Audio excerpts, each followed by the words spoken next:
Welcome to the Windows and Computer channel, and that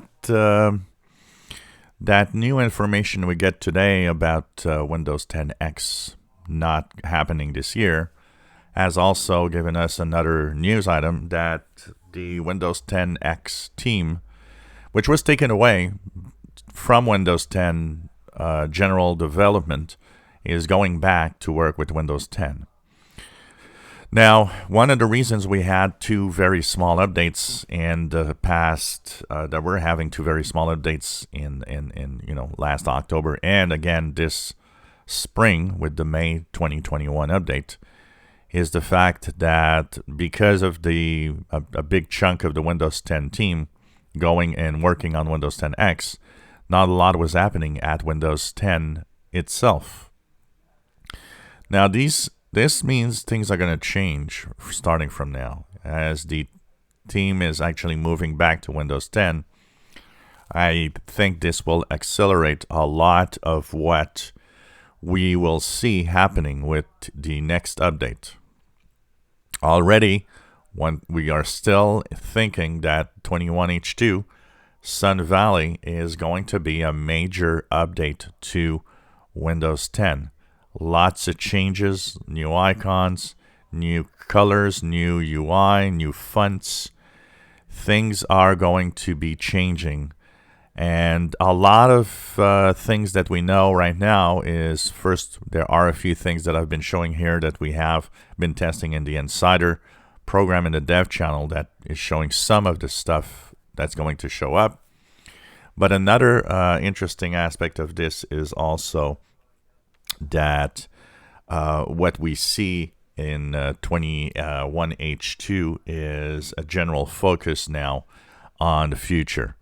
And we know there's a special event coming later this year that will focus on Windows 10. And they are constantly saying that focus is shifting back to Windows 10. They want Windows 10 to be loved again. They want people to embrace the new future of Windows 10.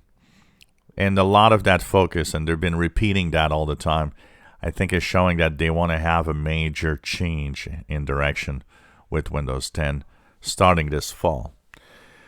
So with the theme going back to basically working on Windows 10, that means a lot more will happen now, a lot faster also.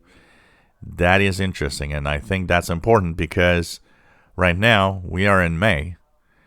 One of the things that we know is that in general, when a new version of Windows 10 arrives, it is at least 3 to 6 months ready before it officially is released.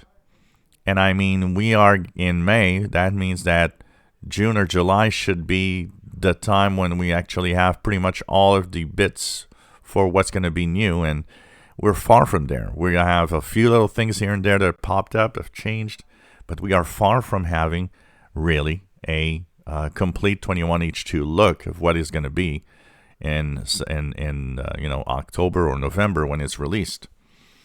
So this is probably going to go faster, and I think we're going to have a much more interesting and probably a better idea of what will be 21H2 now that everybody's working again on the new operating system. So it's going to be interesting to see. I get a lot of people always asking, how do I get 21H2? You can't. It doesn't exist anymore right now as a operating system. Even the dev channel is not 21H2. Too many people think that. It's not at all. It's just a more advanced version of Windows 10 with, yes, testing some 21H2 features, but not everything tested there is 21H2. It's not linked to a version of Windows. So 21H2 is coming this fall, and that's when you'll get it. So, we'll be keeping an eye on what is going to happen in the future, but I think things are going to go a little faster now that everybody's focusing again on the Windows 10 operating system, Sun Valley changes, and 21H2 coming up this fall. If you enjoy my videos, please subscribe, give us thumbs up. Thank you for watching.